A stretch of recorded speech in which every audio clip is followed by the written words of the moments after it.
Hello guys, இன்னைக்கு நம்ம என்ன பார்க்க போறோம்னு பார்த்தீங்கன்னா டிடெக்டிவ் கானன் அனிமேட்டட் சீரிஸோட 91வது எபிசோடு தான் பார்க்க போகிறோம். ஸோ நம்ம சேனலில் இதுக்கு முன்னாடி டிடெக்டிவ் கானன் அனிமேட்டட் சீரிஸோட ஃபர்ஸ்ட் 90 எபிசோட வந்து ஃபுல்லாக எக்ஸ்பிளைன் பண்ணி போட்டாச்சு. பார்க்காதவங்களுக்கு வந்து டிஸ்கிரிப்ஷன் லிங்க் கொடுத்துருக்கேன். அதுபோக நம்ம சேனலில் இருக்க பிளேலிஸ்ட்டில் வந்து டிடெக்டிவ் கானன் சீரிஸ் சொல்லி தனியாக ஒரு லிஸ்ட் ஒன்று ஒதுக்கி வச்சிருக்கேன். பார்க்காதவங்க அதில் வந்து செக் பண்ணிட்டு வாங்க. சரி, நம்ம வீடியோக்குள்ளே போகலாம் வாங்க.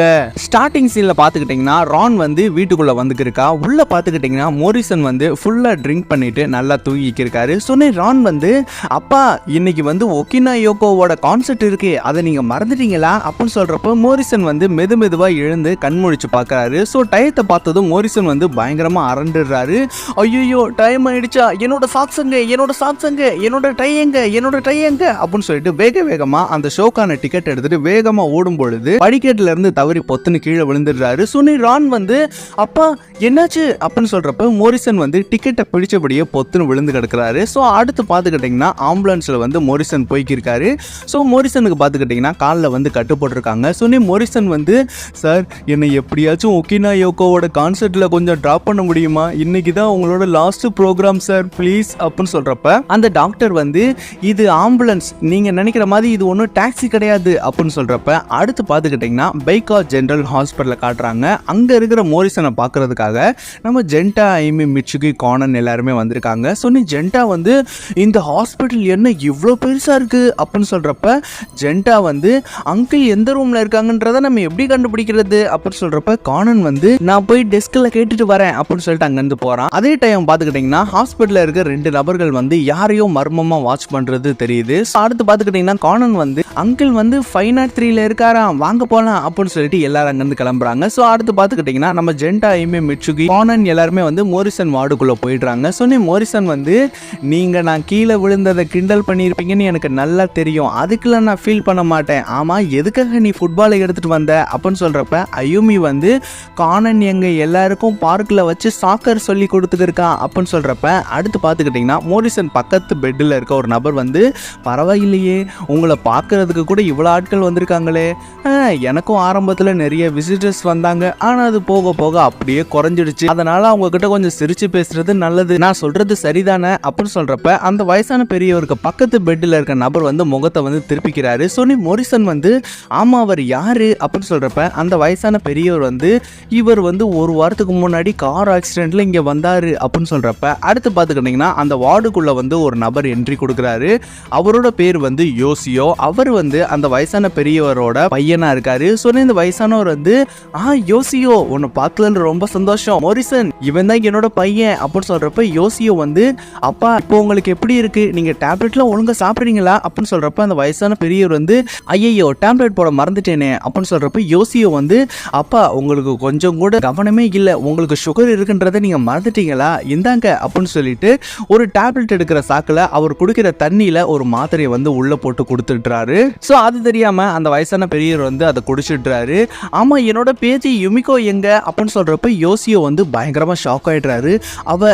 அவளோட ஃப்ரெண்டோட ஸ்கேட்டிங்க்கு போயிருக்கா அப்படின்னு சொல்கிறப்ப அந்த வயசானவர் வந்து, எனக்கு பிடிச்ச என்னோட பேத்தியை கூட என்னால் பார்க்க முடியல அப்படின்னு சொல்கிறப்ப அடுத்து பார்த்துக்கிட்டிங்கன்னா யோசியோ வந்து தன்னோட அப்பா பெட்டுக்கு பக்கத்தில் இருக்க ஒரு நபரை வந்து பார்த்துக்கிருக்காரு. சொன்னே அந்த நபர் வந்து, எதுக்காக என்னை பார்த்து முறைச்சிக்கிருக்க அப்படின்னு சொல்லிட்டு கர்டன்ஸை வந்து மூடிடுறாரு. சொன்ன இந்த வயசான பெரியவர் வந்து, ஆமா யோசியோ உன்னோட பேங்க்ல திருடின அந்த கொள்ளையர்களை பற்றி ஏதாச்சும் நியூஸ் தெரிஞ்சதா அப்படின்னு சொல்கிறப்ப யோசியோ வந்து, இல்லை எதுவும் தெரியல அப்படின்னு சொல்கிறப்ப சொன்ன இந்த வயசான பெரியவர் வந்து, நம்ம ஏன் மோரிசன் ஹெல்ப் பண்ணக்கூடாது, அவர் தான் ஒரு ஃபேமஸான டிடெக்டிவ் ஆச்சே அப்படின்னு சொல்றப்ப யோசியோ வந்து, என்னது டிடெக்டிவா அப்படின்னு சொல்லிட்டு ஷாக் ஆகுறாரு.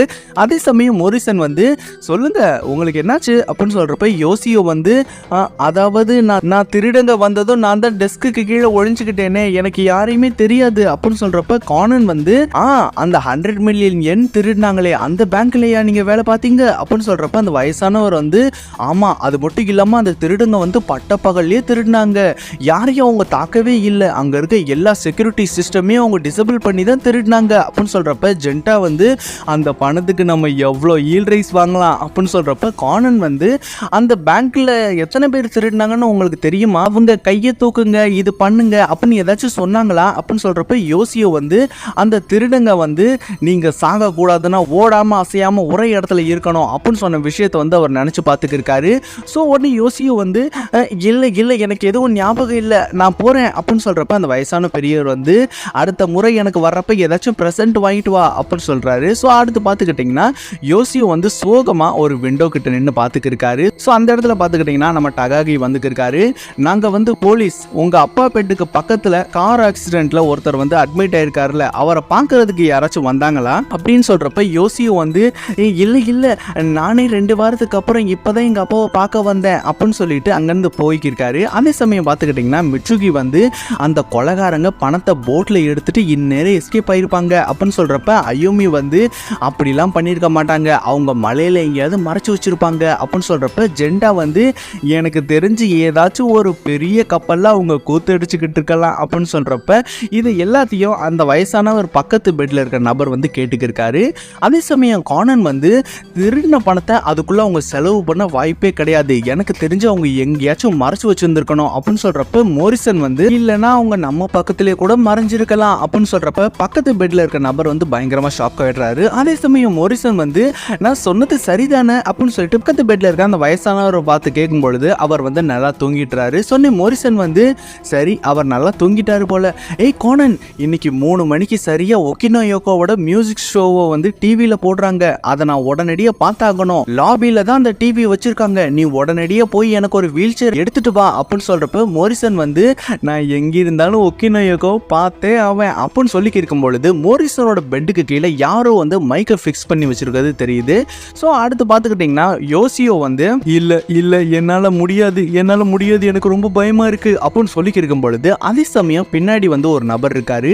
உனக்கு இப்போ என்னதான் பிரச்சனை அப்படின்னு சொல்கிறப்ப யோசியோ வந்து அந்த ரூமில் டிடெக்டிவ் மோரிகோகாரு இருக்காரு, அது மட்டும் இல்லாமல் வெளியில் நிறைய போலீஸ் வேற இருக்காங்க அப்படின்னு சொல்கிறப்ப அந்த நபர் வந்து அதெல்லாம் நான் பார்த்துக்கிறேன், உனக்கு 3:30 வரைக்கும் தான் டைம், சரியாக 3 மணிக்கு டிவி ஷோ பார்க்குறதுக்கு மோரிசன் அங்கேருந்து போயிடுவார் அப்படின்னு சொல்கிறப்ப யோசியோ வந்து இருந்தாலும் என்னோட அப்பா முன்னாடியே நான் எப்படி அவனை கொலை பண்ண முடியும் அப்படின்னு சொல்கிறப்ப அந்த ஹெட்டு வந்து அதுக்காகத்தான் உங்கள் அப்பாவுக்கு நான் தூக்க மருந்து கொடுத்துருக்கேன் அப்படின்னு சொல்கிறப்ப யோசியோ வந்து என்னோட மக யுமிகோ கிட்ட நான் பேசியே ஆகணும் அப்படின்னு சொல்கிறப்ப அந்த ஹெட்டு வந்து ஒரு லேடிக்கு கால் பண்ணுறாரு. ஸோ அந்த லேடி பார்த்துக்கிட்டிங்கன்னா அந்த பொண்ணை வந்து டாப் ஃப்ளோரில் இருக்க ஒரு கேம் சென்டரில் வச்சுருக்கிறது தெரியுது. ஸோ அடுத்து பார்த்துக்கிட்டிங்கன்னா யுமிகோ வந்து அப்பா இங்கே நிறைய கேம்ஸ் இருக்குது, இந்த அக்கா என்ன நல்லா பார்த்துக்கிறாங்க அப்படின்னு சொல்கிறப்ப யோசியோ வந்து பயங்கரமாக அழுக ஆரம்பிக்கிறாரு.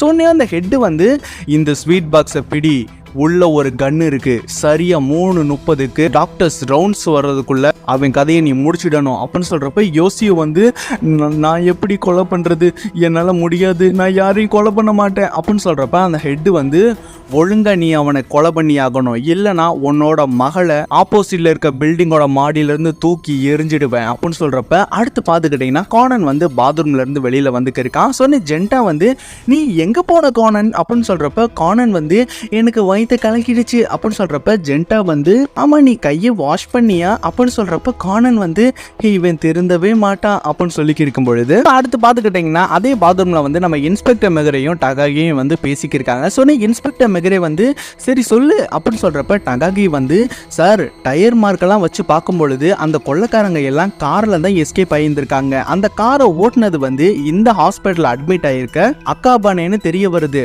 மிச்ச கொள்ளையர்களோட போறப்ப ஒரு லாரியில வந்து அந்த கார் மோதி ஒரு மிகப்பெரிய ஆக்சிடென்ட் ஆயிருக்கு, அதுல வந்து அக்காபானே இறந்து போயிருக்கலாம் அப்படின்னு சொல்லிட்டு எல்லா கொள்ளையர்களும் அவர் அங்கேயே விட்டுட்டு ஓடி போயிருக்காங்க, அவரு கூட இப்போ மோரிசன் அட்மிட் ஆன அந்த வார்டில் தான் இருக்காரு அப்படின்னு சொல்றப்ப இன்ஸ்பெக்டர் மெகரே வந்து என்னது மோரிசனா, அவருக்கு இப்பதானே கால் உடைஞ்சது மறுபடியுமா, பாவம் அவரு அப்படின்னு சொல்றப்ப அடுத்து பார்த்துக்கிட்டீங்கன்னா அந்த பாத்ரூமுக்கு வந்து நம்ம யோசியோவும் வராரு. சொன்ன இன்ஸ்பெக்டர் மெகரே வந்து சரி அவனை உடனடியாக வாட்ச் பண்ணுங்க, நம்ம அவனை ஸ்டேஷனுக்கு கூட்டு போய் விசாரிச்சாகணும் அப்படின்னு சொல்றப்ப டகாகி வந்து ஓகே இன்ஸ்பெக்டர் அப்படின்னு சொல்றப்ப யோசியோ வந்து என்னது இவர் வந்து இன்ஸ்பெக்டரா, அப்ப நம்ம இவர்கிட்ட ஹெல்ப் கேட்கலாம் அப்படின்னு சொல்லிட்டு சார் அப்படின்னு சொல்றப்ப இன்னொரு போலீஸ் ஆஃபீஸர் வந்து சொல்லுங்க சார் உங்களுக்கு என்ன வேணும் அப்படின்னு சொல்றப்ப யோசியோ வந்து நான் வந்து இன்ஸ்பெக்டர் கிட்ட பேசணும் அப்படின்னு சொல்றப்ப அந்த ஆஃபீஸர் வந்து உன்னை நாங்க எல்லா இடத்துலையும் வாட்ச் பண்ணிக்கிட்டு தான் இருக்கோம், ஒழுங்கா நாங்க சொன்னதை மட்டும் செய்ய, தேவையில்லாத வேலை பார்த்தா உன் மகளை நீ உயிரோட பார்க்க முடியாது அப்படின்னு சொல்றப்ப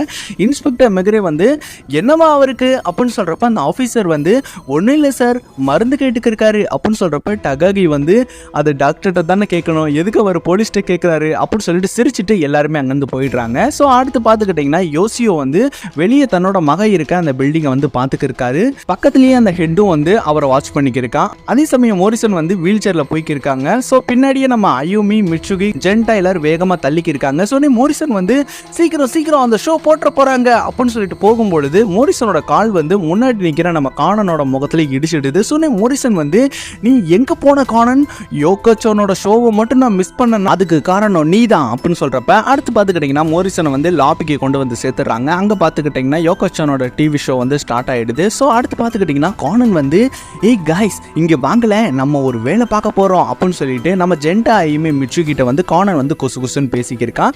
ஸோ ஜென்டா வந்து ஓகே அப்படியே பண்ணிட்டுரும் அப்படின்னு சொல்கிறப்ப மிட்சுகி வந்து சரி நம்ம இங்கேருந்து போகலாம் அப்படின்னு சொல்லிட்டு எல்லாரும் அங்கேருந்து போகிறாங்க. ஸோ அடுத்து பார்த்துக்கிட்டிங்கன்னா யோசியோ வந்து சோகமாக ஒரு சோஃபாவில் வந்து உட்காந்துருக்காரு. மணி 3:24 ஆயிடுச்சு, எனக்கு டெட்லைன் 3:30 வரைக்கும் தான். இப்போ நான் என்ன பண்ண போகிறேனோ, நான் எப்படியாச்சும் அந்த கொள்ளைக்காரனா நான் கொலை பண்ணியே ஆகணும் அப்படின்னு சொல்கிறப்ப அடுத்து பார்த்துக்கிட்டிங்கன்னா கானன் வந்து யோசியோ பக்கத்தில் வந்துடுறான். சொல்லி கானன் வந்து நீங்கள் அக்கா பனைவை கொலை பண்ண போகிறீங்க தானே, அதுக்கான ஆயுதம் தானே அந்த ஸ்வீட் பாக்ஸில் இருக்குது அப்படின்னு சொல்கிறப்ப யோசியோ வந்து உனக்கு எப்படி இதெல்லாம் தெரியும் அப்படின்னு சொல்கிறப்ப கானன் வந்து அமைதியாக நான் சொல்கிறத மட்டும் கேளுங்க, நம்மளை சுற்றி எல்லாரும் வாட்ச் பண்ணிக்கிட்டு இருக்காங்க, ஸோ நார்மலாக பேசுங்க அப்படின்னு சொல்கிறப்ப யோசியோ வந்து பட் ஆனால் உனக்கு எப்படி இதெல்லாம் தெரியும் அப்படின்னு சொல்கிறப்ப கானன் வந்து உங்கள் அப்பாவுக்கு வந்து சுகர் இருக்குன்னு நீங்கள் தான் சொன்னீங்க, அப்படி இருக்கும் பொழுது அவருக்கு எதுக்காக நீங்கள் ஸ்வீட் பாக்ஸை வாங்கணும், அது மட்டும் இல்லாமல் நீங்கள் ஹாஸ்பிட்டலுக்கு ஃபோன் கொண்டு வரல, ஹாஸ்பிட்டலுக்கு வர்ற யாருமே கண்டிப்பாக ஃபோனை மறக்கிறதுக்கு வாய்ப்பே இல்லை, அது மட்டும் இல்லாமல் நீங்கள் எங்கே போனாலும் சில நபர்கள் மட்டும் உங்களை வாட்ச் பண்ணிக்கிறத நான் கவனிச்சேன், ஸோ கண்டிப்பாக அவங்க உங்கள் மகளை கடத்தி வச்சிருந்துருக்கணும், அதனால தான் அவங்க உங்கள் மகளை கடத்தி வச்சு உங்களை மிரட்டி இருந்திருக்கணும், அது மட்டும் இல்லாமல் அவங்க உங்களோட மகளை ஆப்போசிட்ல இருக்க பில்டிங்ல தான் மறைச்சு வச்சிருந்திருக்கணும், அதனால தான் அந்த பில்டிங்கோட டாப்ல இருந்து ஒரு லேடி நம்மளை பைனாகுலர்ல வாட்ச் பண்ணிக்கிருக்காங்க அப்படின்னு சொல்றப்ப யோசியோ வந்து நான் மாட்டிக்கிட்டேன், இப்போ என்ன பண்ண போறேன்னு எனக்கு தெரியல அப்படின்னு சொல்றப்ப கானன் வந்து நீங்க என்னதான் அவனை கொன்னாலும் மிச்சம் இருக்க கொள்ளையர்கள் உங்களையும் கொலை பண்றதுக்கு தான் பிளான் போடுவாங்க, அப்பதான் அந்த கொள்ளையையும் உங்க மேல பழி போட முடியும் அப்படின்னு சொல்றப்ப யோசியோ வந்து இன்னும் 3 நிமிஷம் தான் இருக்கு அப்படின்னு சொல்றப்ப கானன் வந்து ஜென்டா ஐயுமே மிட்சுகி நான் சொன்ன வேலையை சரியா முடிச்சிடுவாங்கன்னு நம்புறேன் அப்படின்னு சொல்றப்ப சொன்னி கானன் வந்து அங்கிள் இந்த ஸ்வீட் பாக்ஸை நான் எடுத்துக்கிறேன் அப்படின்னு சொல்லிட்டு அதை ஓபன் பண்ணும்பொழுது உள்ள இருக்க கன்னை வந்து கானன் எடுத்துடுறான். ஏய் இந்த கன்னை சூப்பரா இருக்கு அப்படின்னு சொல்றப்ப எல்லாருமே பயங்கரமா ஷாக் ஆயிடுறாங்க. ஸோ உடனே பார்த்துக்கிட்டிங்கன்னா அந்த ஃபேக்கான ஆஃபீஸர் வந்து நம்ம கானனை வந்து பிடிச்சிடுறாரு. சொன்னி கானன் வந்து அவனோட ஃபுட்பாலை வச்சு வேகமாக ஒரு எத்து விடுறான். ஸோ அது செவத்தில் அடிச்சு அந்த நபரோட முகத்திலே அடிச்சு கீழே விழுந்துடுறான். அதே சமயம் அந்த டீமோட ஹெட் வந்து வேகமாக வரும்பொழுது அவனையும் அந்த ஃபுட்பாலை வச்சு அடிச்சு நாக் அவுட் பண்ணிடுறான். சாரி சார் தெரியாம பட்டுருச்சு அப்படின்னு சொல்லி இருக்கும் பொழுது அந்த கூட்டத்திலிருந்து ஒரு நபர் வந்து ஓடுறத கானன் கவனிக்கிறான். ஸோ பின்னாடியே கானன் போய்க்கு இருக்கும் பொழுது அந்த நபர் வந்து யுமிகோ வச்சிருக்க அந்த லேடிக்கு வந்து கால் பண்றாரு, நம்மளோட டீமை ஒரு பையன் வந்து அடிச்சுட்டா அப்படின்னு சொல்லி இருக்கும் பொழுது கானன் வந்து வாட்ச் மூலியமா அந்த நபரை அடிச்சு அங்கேயே மயக்கம் போட வச்சிடுறான். ஸோ அந்த ஃபோன் மூலியமா அந்த நபரோட வாய்ஸ்லேயே வந்து கானன் வந்து பேசிக்கிருக்கான், உங்க முகம் சரியா தெரியல கொஞ்சம் எட்டி பாருங்க அப்படின்னு சொல்றப்ப அந்த லேடி வந்து எட்டி பார்க்குறாங்க. ஸோ கானன் வந்து கீழே இருந்தே அந்த ஃபுட்பாலை வந்து வேகமாக ஏற்றுறான். ஸோ அது பார்த்துக்கிட்டிங்கன்னா டாப் ஃப்ளோரில் இருக்க அந்த லேடியோட முகத்திலே அடிச்சிடுது. ஸோ அவங்க அங்கேயே மயக்கம் போட்டு விழுந்துடுறாங்க. அதே சமயம் அந்த டாப் பில்டிங்கில் வந்து நம்ம ஜென்டா ஐயுமே மிட்சுகி வந்து யுமிகோ நீ எங்கே இருக்க அப்படின்னு சொல்லிட்டு தேடிட்டே வந்துக்கிருக்காங்க. ஸோ அங்கே பார்த்துக்கிட்டிங்கன்னா அந்த பொண்ணையும் வந்து கண்டுபிடிச்சிடுறாங்க. ஸோ அயுமி வந்து இந்த லேடியை யார் இப்படி பண்ணதுன்னு தெரியலையே அப்படின்னு சொல்கிறப்ப ஜென்டா வந்து இவங்ககிட்ட நம்ம எப்படி கானன் சொன்னதை சொல்கிறது அப்படின்னு சொல்கிறப்ப மிட்சுகி வந்து நம்ம சொல்ல வேண்டியதை சொல்லிடலாம் அப்படின்னு சொல்லிட்டு உங்களோட பிளான் வந்து ஃபெயில் ஆயிடுச்சு, அந்த குழந்தைய நீங்க விட்டுடுங்க அப்படின்னு சொல்லி இருக்கும் பொழுது ஸோ அடுத்து பார்த்துக்கிட்டிங்கன்னா யுமிகோ வந்து நம்ம ஜென்டா ஐயுமே மிட்சுகி வந்து கூட்டிகிட்டு வந்துடுறாங்க. ஸோ யோசியோ பார்த்ததோ 2 பேர் கட்டி பிடிச்சி அழுக ஆரம்பிக்கிறாங்க. ஸோ கானன் வந்து நீங்கள் பயப்பட வேண்டிய அவசியம் இல்லை, நான் இன்ஸ்பெக்டர் மெக்ரே கிட்ட எல்லா விஷயத்தையும் சொல்லிட்டேன், அவர் பார்த்துக்குவாரு அப்படின்னு சொல்கிறப்ப அயுமி வந்து கானன் நம்ம சாக்கர் பிராக்டிஸ் போயாகணும் வா அப்படின்னு சொல்கிறப்ப கானன் வந்து அங்கேருந்து போகும்பொழுது யோசியோ வந்து ஒரு நிமிஷம் நீ யாரு அப்படின்னு சொல்கிறப்ப கானன் வந்து என்னோட பேர் எடகவா கோனன், நான் ஒரு டிடெக்டிவ் அப்படின்னு சொல்கிறப்ப அயுமி வந்து கானன் நம்ம ஃபுட்பால் எங்கே அப்படின்னு சொல்கிறப்ப கானன் வந்து பயந்து ஷாக் ஆகிற அந்த இடத்துல பார்த்துக்கிட்டிங்கன்னா இந்த எபிசோட் முடிஞ்சிடுது.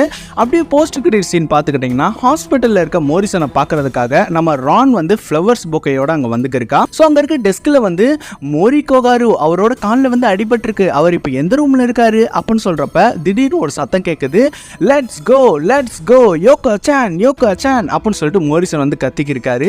சொன்னே மோரிசன் வந்து அந்த டிவிக்கு முன்னாடி வந்து ஒத்த காலிலே நின்று குதிச்சுக்கு இருக்காரு. சொன்னே ரான் வந்து நீங்கள் எந்த ரூமையும் சொல்ல வேணாம், நான் அவரை கண்டுபிடிச்சிட்டேன் அப்படின்னு சொல்லிட்டு ரான் வந்து பயங்கர கோவமாக அங்கே போய்க்கிருக்கான். ஸோ அடுத்து பார்த்துக்கிட்டிங்கன்னா ரான் வந்து மோரிசன் கிட்ட வந்ததும் அப்பா நீங்கள் என்ன பண்ணிக்கிருக்கீங்க அப்படின்னு சொல்லிட்டு கத்திக்கு இருக்கும் பொழுது மோரிசன் வந்து பயந்து பொத்துன்னு கீழே விழுந்து இன்னொரு காலையும் உடச்சிக்கிறாரு.